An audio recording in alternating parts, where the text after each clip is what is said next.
Boa noite, meus irmãos. Graça, misericórdia e paz do nosso Deus sobre todos nós. Amém, queridos?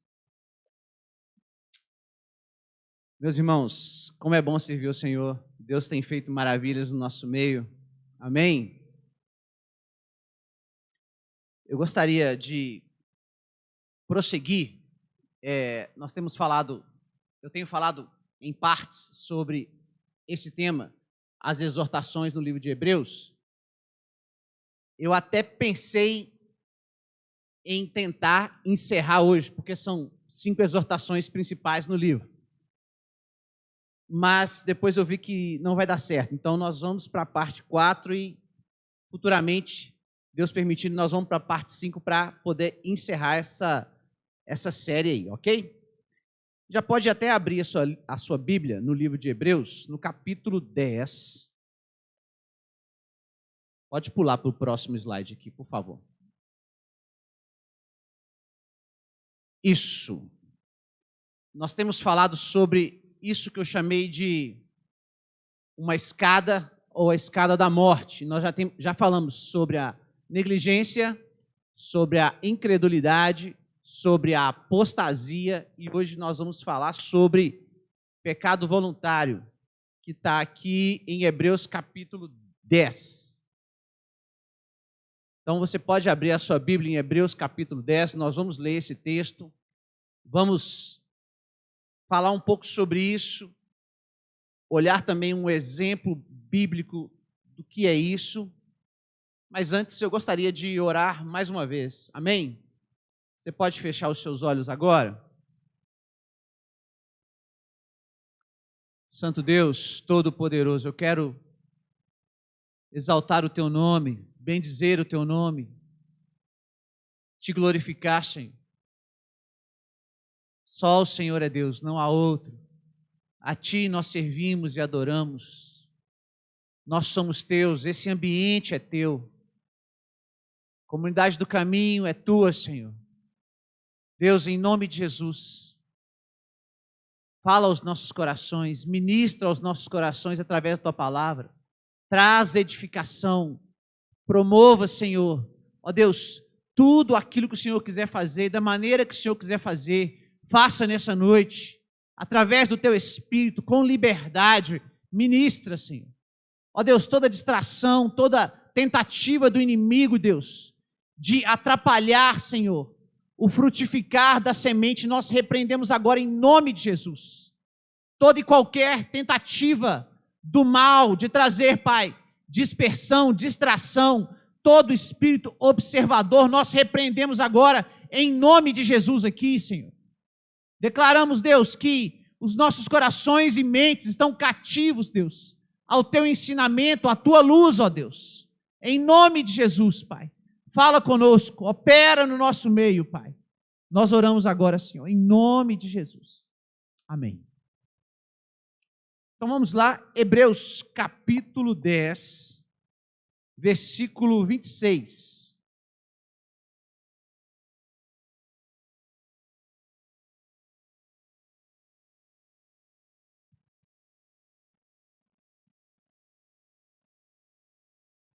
Eu vou ficar daqui, vai ficar melhor. Nós vamos ler até o final do capítulo. Diz assim: porque se continuarmos a pecar de propósito, põe na NVI, por favor, é porque assim vai ficar melhor. Porque se nós pecarmos deliberadamente, depois que recebemos o conhecimento da verdade, já não resta sacrifício pelos pecados,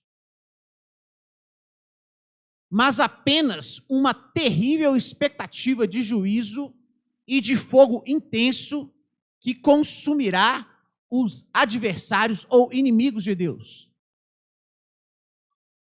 Quem rejeitava a lei de Moisés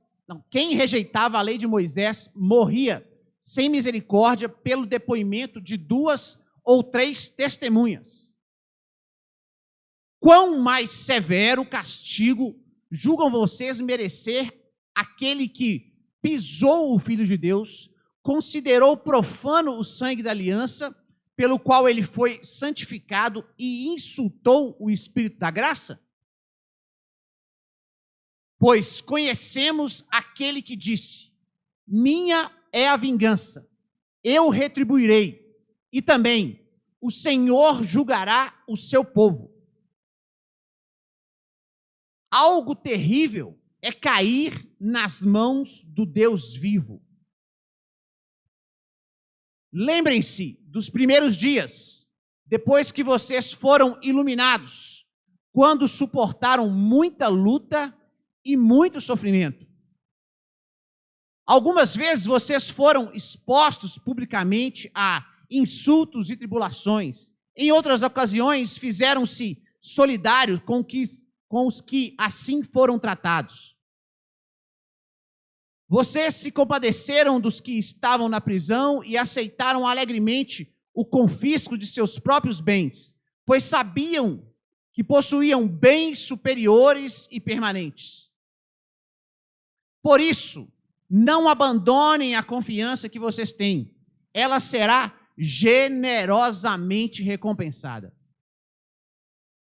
Portanto, vocês precisam perseverar, de modo que depois de terem cumprido a vontade de Deus, recebam o que ele prometeu. Pois em breve, muito em breve, aquele que vem virá e não demorará. Mas o meu justo viverá pela fé. Contudo, se retroceder, não me agradarei dele. Nós, porém, não somos dos que retrocedem para a destruição, mas dos que têm fé para a preservação da vida. Amém. Esse texto é um texto muito forte, porque o autor aqui, ele está falando de uma forma muito clara sobre esse próximo degrau descendente do que nós estamos chamando da escada da morte, que é o pecado deliberado. Ou seja, nós temos falado que a gente vive um tempo onde nós temos visto muitas pessoas se desviando, abandonando o evangelho, abandonando a vida com Deus. E o autor de Hebreus, a gente vê que ele, no seu livro, ele vai fazendo algumas exortações ou advertências sobre esse perigo. Então ele vai começar lá no capítulo 2, depois no capítulo 3, 5, 10, e nós vamos ver depois aqui o que vai acontecer no capítulo 12. Ou seja, estou fazendo uma recapitulação rápida aqui. A maioria das pessoas que se desviaram, se afastaram dos caminhos de Deus,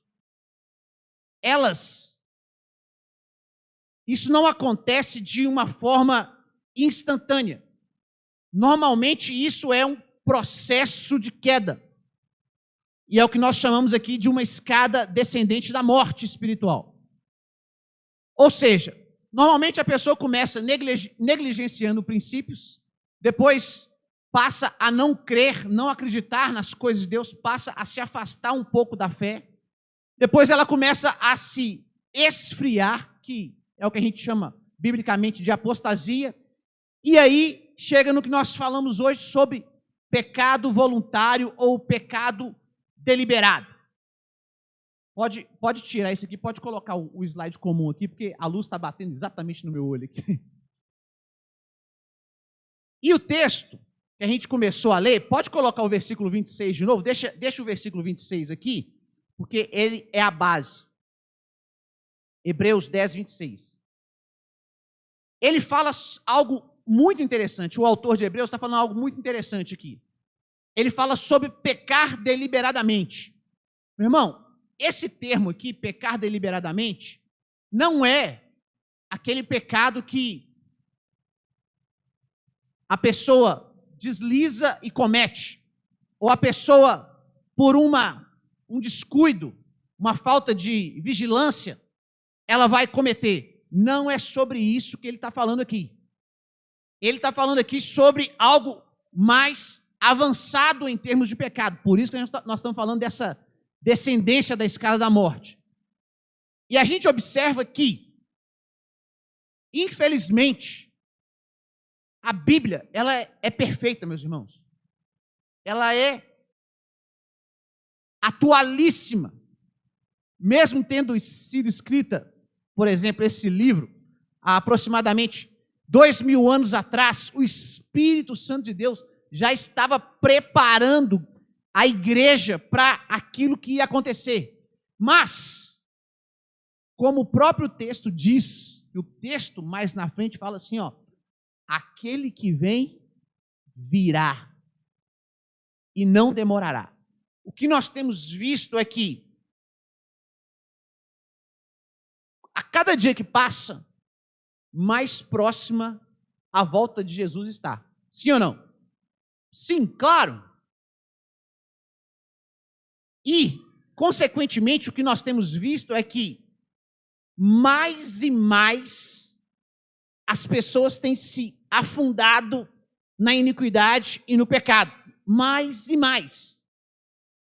Mas essa carta, ela foi escrita para crentes. Ou seja, o autor aqui estava prevenindo, exortando, para que as pessoas tomassem cuidado com esse espírito de morte, com essa sedução mundana que tem abraçado e levado muitas pessoas para o buraco. Meu irmão, quando o autor está falando aqui sobre pecar deliberadamente, a gente vê nesses dias, infelizmente, muitas pessoas que caminhavam com o Senhor e têm se afastado. Esses dias para trás eu e a Bia, a gente foi numa festa que teve na escola da Raquel, na escola que a Raquel estuda. Eu nem cheguei a comentar isso com a Bia, não. E a gente acaba encontrando com pessoas, amigos de caminhada da vida cristã, amigos que a gente fez, não só aqui, mas em outros ministérios também. E eu fico muito feliz, eu vou compartilhar com os irmãos aqui, abrir o coração. Eu fico muito feliz quando eu encontro com pessoas que estiveram nas trincheiras comigo, com a Bia, na guerra espiritual, no trabalho do Evangelho, há anos. Eu fico muito feliz quando eu encontro com essas pessoas e essas pessoas começam a testemunhar que elas estão firmes com o Senhor, que elas continuam trabalhando com o Senhor, que elas continuam se dedicando na obra do Senhor. Meu irmão, meu coração se enche de uma alegria. Sabe por quê? Porque, da mesma forma, existem várias pessoas que, como eu estou ficando velho, e eu tô assim, bastante tempo de igreja, de ministério, de dedicação na obra. Eu conheço muita gente. E eu já conheço, sei, encontro pessoas que estiveram comigo, com a Bia, servindo ao Senhor, dedicando a vida do Senhor um tempo atrás e, infelizmente, às vezes eu encontro com pessoas e falo assim, estou indo na igreja não. Estou desviado.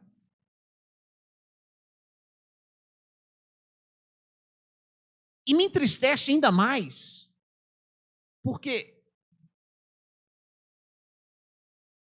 são pessoas com enorme potencial em Deus.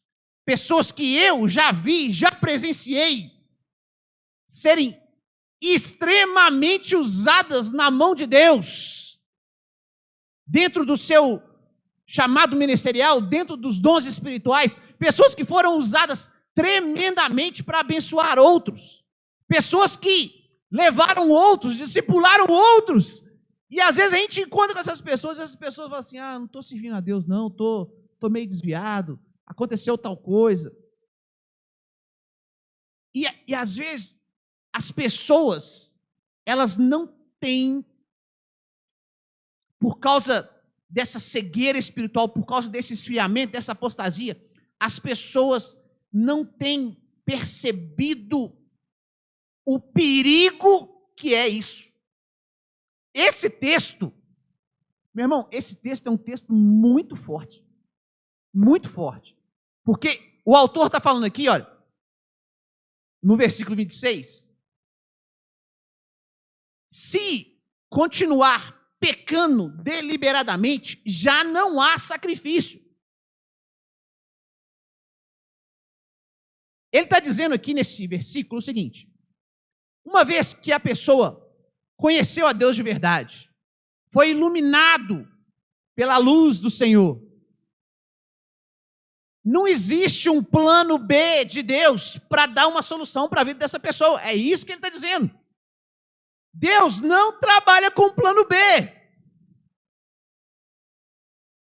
É como se essa pessoa que recebeu esse toque de Jesus, falando assim, esse toque para mim, lá atrás ele até produziu alguma coisa, mas ele não foi suficiente para resolver minha questão. Meu irmão, isso diante de Deus é uma afronta. Isso é algo gravíssimo diante de Deus. Tanto é que o autor está dizendo isso daqui. Para esse não existe outra saída. Ele não está dizendo que essa pessoa não pode se arrepender. Deus não despreza o coração contrito e quebrantado. Mas ele está dizendo que se ele está esperando alguma outra alternativa de Deus, não existe. Aí, vai para o versículo 27. Aí ele começa a dizer, a declarar o que vai acontecer com essas pessoas. O que resta para essas pessoas que conheceram a Deus, tiveram um contato com o Senhor, foram iluminados pela luz de Deus e voltaram as costas para Deus. Ele fala assim, só resta para eles uma terrível expectativa de juízo e de fogo intenso que consumirá os adversários de Deus. Meu irmão, existe mais clareza do que isso aqui? Ele está dizendo aqui, uma pessoa que está vivendo no pecado deliberado, essa pessoa, a expectativa para ela é terrível. Por quê? O que vai vir sobre ela é fogo e juízo, ou juízo e fogo. O autor aqui, ele está trabalhando com uma ideia clara. Meu irmão, percebe como que a Bíblia, ela não é difícil de entender como alguns tentam impor que é.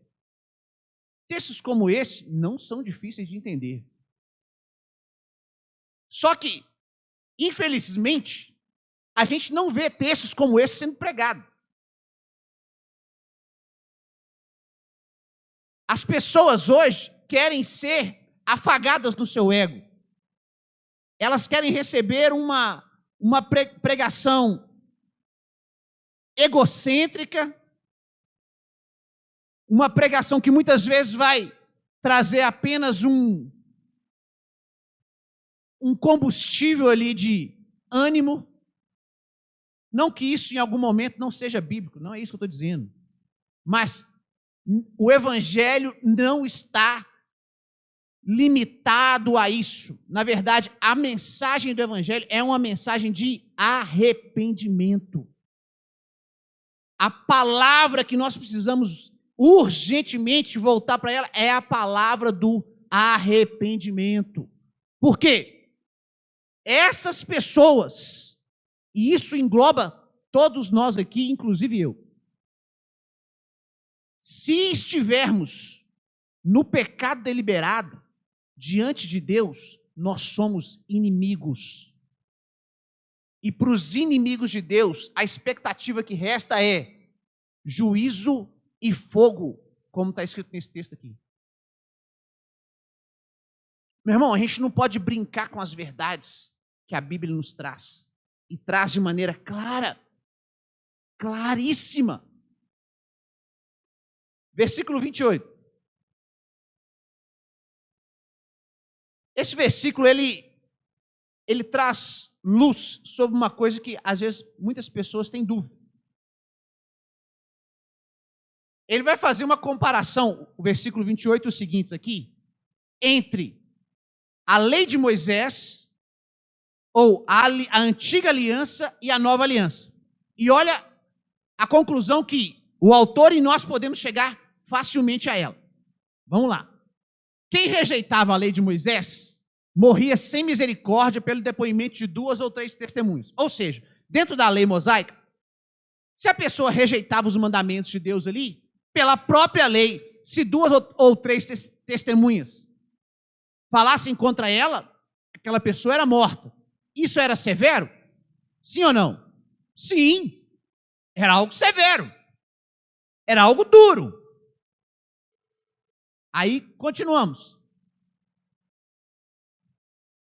Quão mais severo castigo julgam vocês merecer aquele que pisou o Filho de Deus? Essa expressão aqui, pisou o Filho de Deus, é como desprezou o Filho de Deus.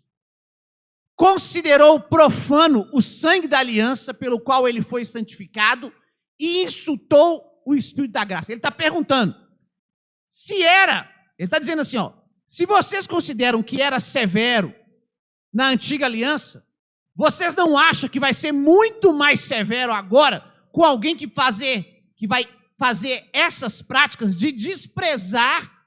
Porque lá você estava desprezando a lei de Deus e, consequentemente, Deus.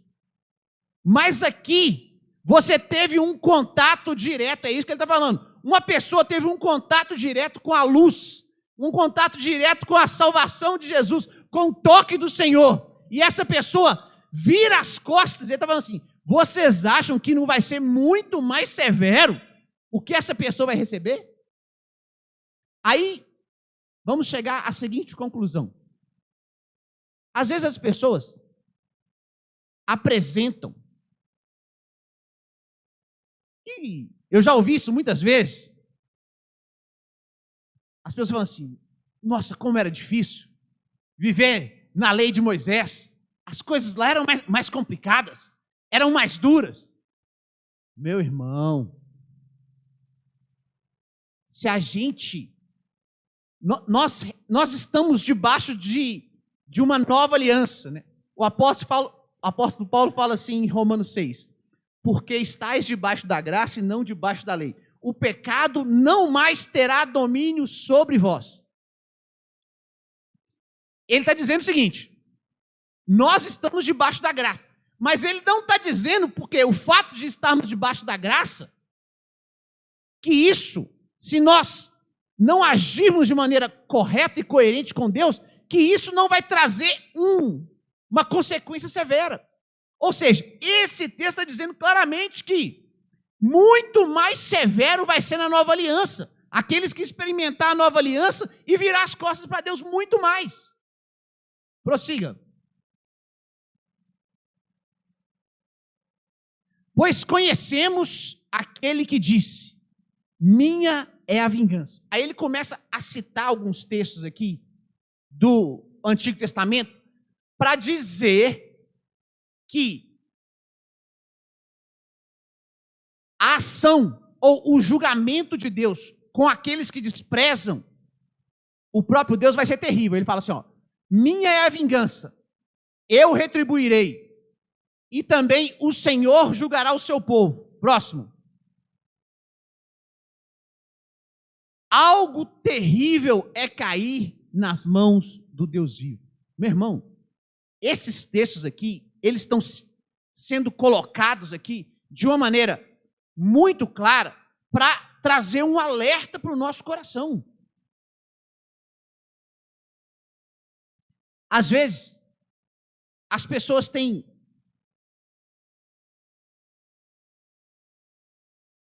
às vezes me procuram e às vezes quando a gente vai fazer um acompanhamento, um discipulado com alguém, eu procuro ser sempre o mais claro possível. E eu também falo isso aqui muitas vezes na igreja. Nós vivemos um tempo onde as pessoas estão procurando fórmulas mágicas para... É como se Deus tivesse algo diferente para apresentar que ele ainda não apresentou. Meu irmão, isso não existe. A vida com Deus, como ela deve ser praticada no dia a dia, isso já está apresentado na Bíblia. E se a gente quiser resumir, a caminhada com Deus é algo muito simples. Acho que o pastor Juninho vai lembrar havia um projeto, eu acho que existe até hoje ainda, eu não sei se ainda está com o pastor Toninho, da Cidade Voadora, né? Há muitos anos atrás, quando eu e o pastor Juninho, a gente era jovem,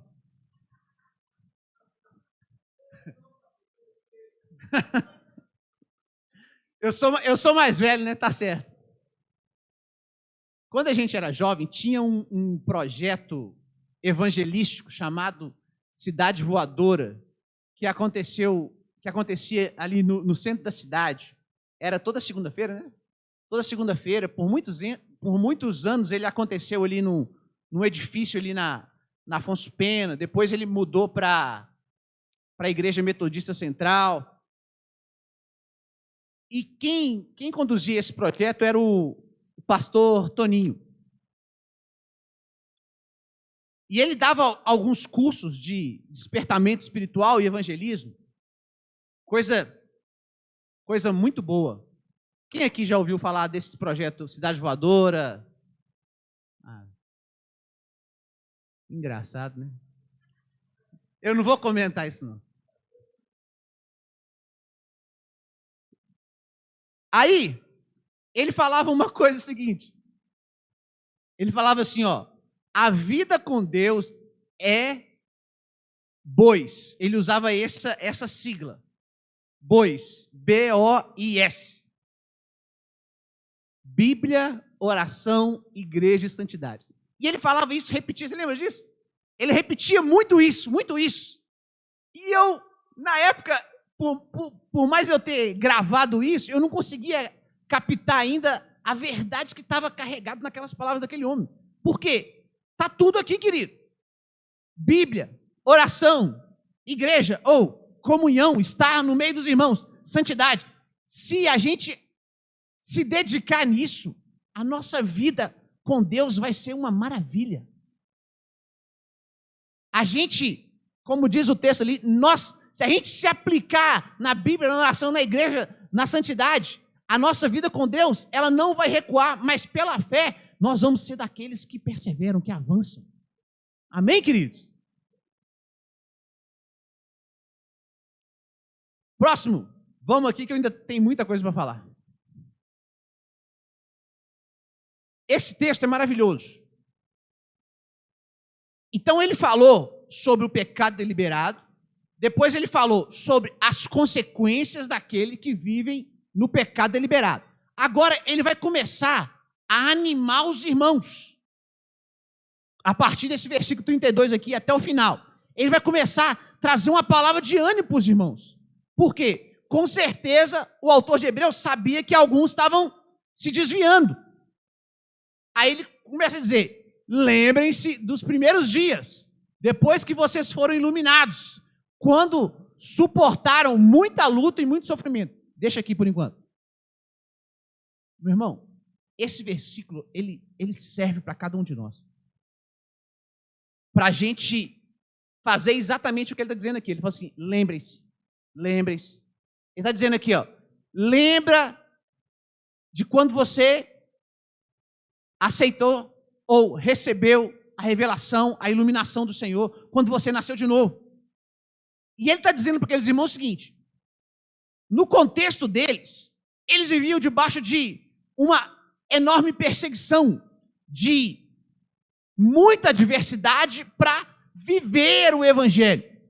E ele está dizendo para os irmãos o seguinte, olha, quando vocês foram iluminados, mesmo debaixo dessas adversidades, vocês eram fiéis. Vocês permaneciam ali firmes com o Senhor. Vocês têm que se lembrar desses dias. Meu irmão, isso é um santo remédio para as nossas vidas. Que muitas vezes a gente não toma esse remédio. Lembrar de coisas ou da nossa vida no momento da nossa conversão. Vamos fazer esse exercício aqui agora? Você agora vai usar isso, algo maravilhoso que Deus te deu, que foi a sua mente. Você vai se lembrar dos dias da sua conversão.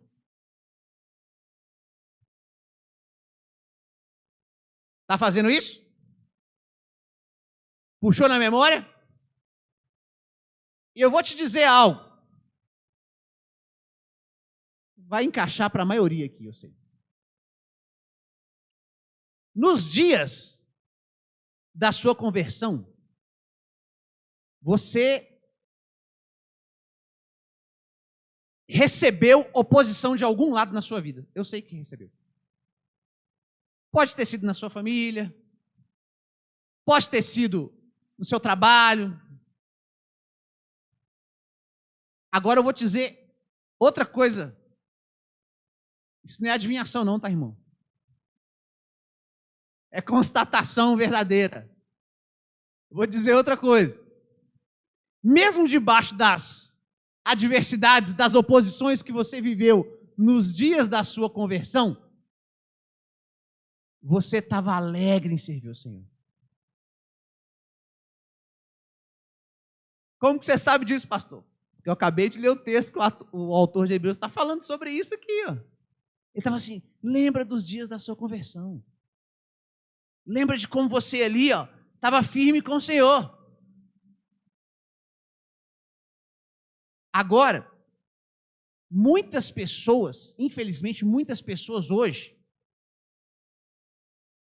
muitas não estão vivendo nem de perto, a oposição que outrora tiveram. E, infelizmente, estão menos dedicados e alegres em viver e servir ao Senhor. Infelizmente. Vai para o próximo aqui, versículo 33, por favor. Ele vai continuar falando. Algumas vezes vocês foram expostos publicamente a insultos e tribulações. Em outras ocasiões, fizeram-se solidários com os que assim foram tratados. Olha os exemplos que ele estava dando. Versículo 34.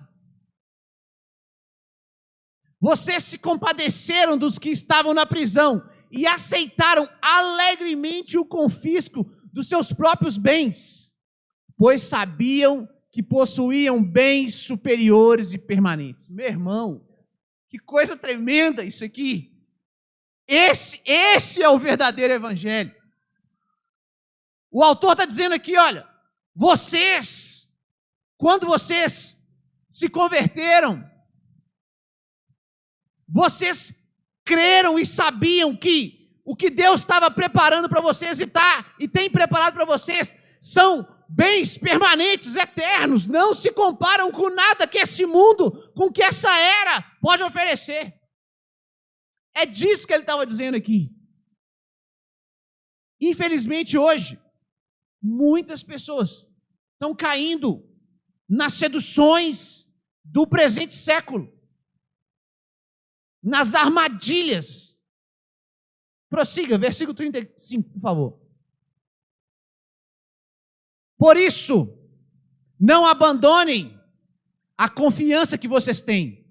Ela será generosamente recompensada. Meu irmão, esse texto está dizendo algo maravilhoso para nós, que às vezes a gente se esquece disso. Existe uma recompensa eterna preparada para a igreja, querido. Algo que nem olhos viram, nem ouvidos ouviram, nem jamais penetrou no coração humano. Deus tem preparado para nós. Existe algo na eternidade que nada aqui nessa terra é capaz de se aproximar dela. Deus tem preparado isso para a igreja, querido. Versículo 36, por favor. Portanto, vocês precisam perseverar. Vou até parar aqui. Eu quero te convidar para você me ajudar agora. Toca na pessoa que está perto de você e fala assim com ela: você precisa perseverar.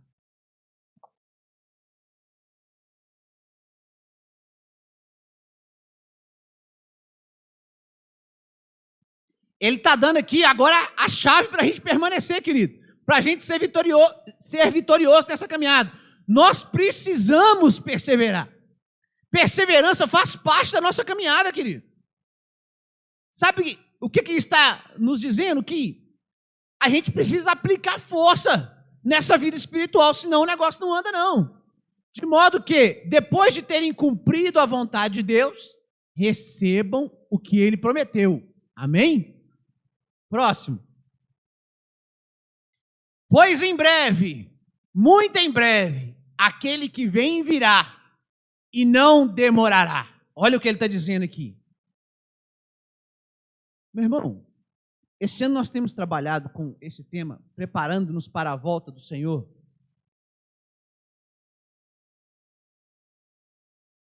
Deixa eu dizer uma coisa para os irmãos aqui. O Espírito Santo, ele vai soprando a mensagem do tempo. Por exemplo, eu gosto muito de observar os louvores. Quando você vai, por exemplo, eu vou ter que me entregar a minha idade de novo aqui. Quando você vai para os louvores da década de 80, a gente vai ter um estilo de música muito bíblico ali e voltado muito para evangelismo. Quando você chega ali na década de 90, você vai ter um mover ali de comunhão. Músicas que foram compostas por homens e mulheres de Deus na década de 90 são cantadas até hoje. Músicas assim de uma inspiração tão forte. A gente canta algumas aqui na igreja. Quando a gente chega ali perto dos anos 2000, a mensagem que Deus trouxe nos louvores, e quando eu falo nos louvores, eu estou dizendo nos púlpitos, a mensagem caminha a mesma.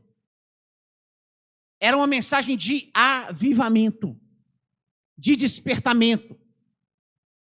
Muitas pessoas no Brasil, muitas pessoas se converteram nessa época. Houve uma explosão de avivamento, de despertamento por volta dos anos 2000 aqui no Brasil.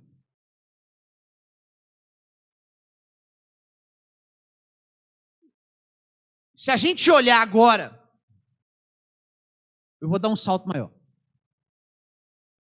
Se a gente olhar para o que aconteceu depois da pandemia no Brasil, a mensagem das músicas e de muitos púlpitos, não todos, tem sido ou tem tomado uma nova direção que é exatamente essa daqui, ó. O clamor que está nas canções e nos púlpitos hoje é Maranata. O que nós temos ouvido, o que o Espírito Santo está soprando forte é Maranata. As canções têm declarado muito sobre isso. Os púlpitos têm se voltado para isso, para dizer, olha, aquele que disse que em breve, muito em breve, vem, virá e não demorará. Essa é a mensagem que está vindo forte nesse tempo. Aí eu te faço uma pergunta aqui. Por que o Espírito Santo está soprando isso nesse tempo, querido? A resposta é muito simples. É porque isso aqui está breve. As coisas têm acontecido no mundo. Eu vou pular o versículo, depois eu vou pregar sobre isso. Vamos para o próximo. Versículo 38. Mas o meu justo viverá pela fé. Contudo, se retroceder, não me agradarei dele. Ou seja, ele está dizendo o seguinte: a nossa vida, ela vai ter que ter essa prática de fé constante. Ou seja, viver pela fé. Ou seja, caminhar com práticas de fé. Quando eu estou falando ali sobre os bois do pastor Toninho, Bíblia, oração, igreja, santidade, isso são práticas de fé, meu irmão. A gente não pode abandonar essas coisas.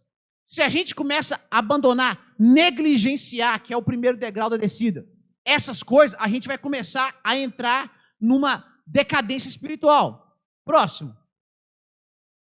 Para encerrar. Nós, porém, não somos dos que retrocedem para a destruição, mas dos que têm fé para a preservação da vida. Eu vou te convidar para a gente ler esse versículo junto aqui, fazendo uma declaração de fé. Todo mundo está conseguindo ver? Nós vamos ler todo mundo, hein? Voz alta. 1, 2, 3 e... Nós...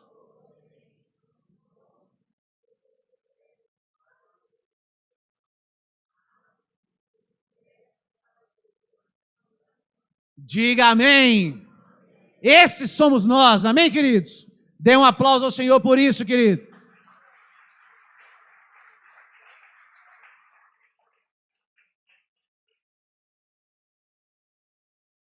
Para encerrar, eu gostaria de dar um exemplo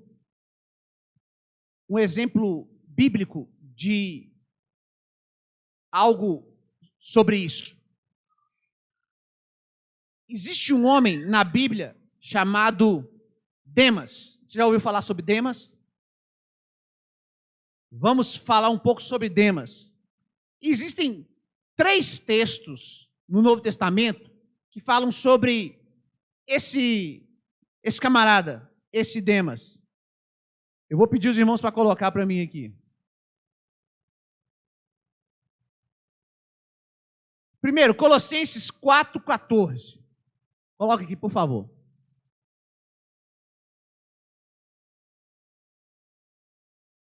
Nós vamos ver quem era esse Demas. Então, aqui nós estamos no final da carta aos Colossenses. Paulo está fazendo ali os seus agradecimentos finais. Aí ele fala assim, ó. Ele está indicando aquelas pessoas que trabalhavam no ministério, que eram cooperadores do ministério dele. Aí ele fala, Lucas, o médico amado, e Demas enviam saudações. Agora, Filemon, versículo 24, por favor.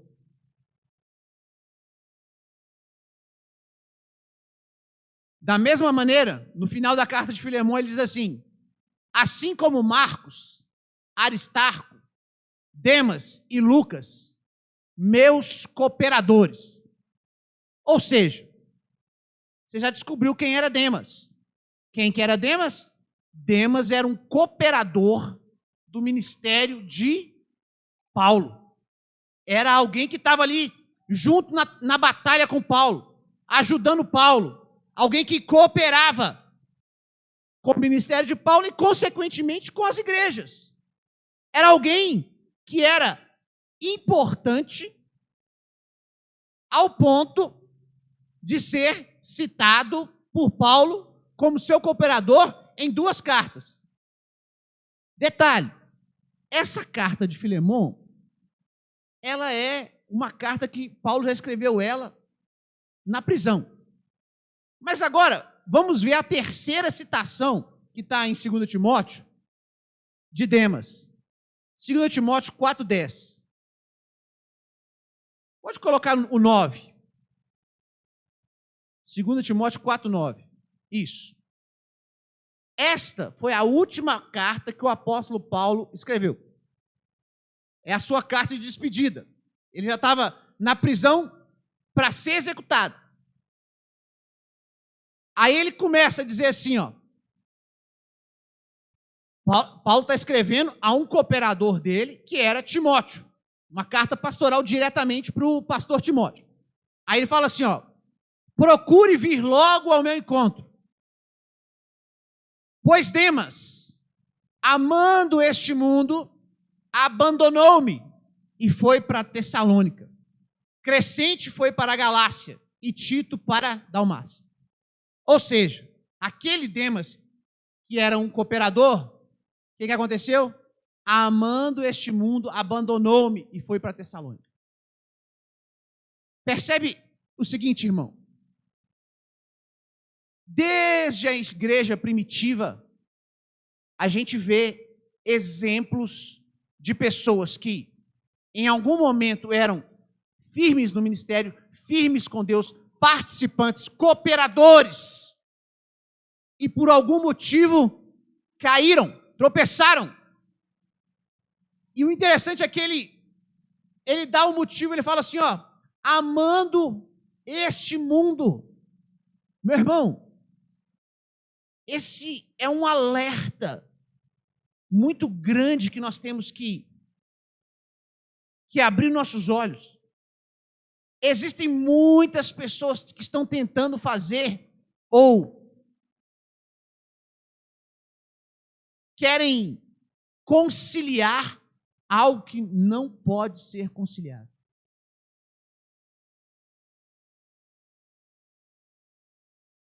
Meu irmão, em 1 João, o apóstolo João fala assim, ó, aquele que se constitui amigo do mundo se torna inimigo de Deus. E o texto que nós lemos em Hebreus 10 fala assim que para aqueles que estão no pecado deliberado se tornaram adversários e inimigos de Deus, o que espera eles é juízo e fogo. Infelizmente, às vezes existe uma distorção sendo pregada, como se fosse possível ser amigo do mundo e ser amigo de Deus. Muitas pessoas têm caminhado achando que isso é uma verdade. Isso é mentira. Quem se constituir amigo deste mundo, como infelizmente Demas foi, vai se tornar inimigo de Deus. Vai ser um daqueles que abandonam. Fica de pé, vamos orar.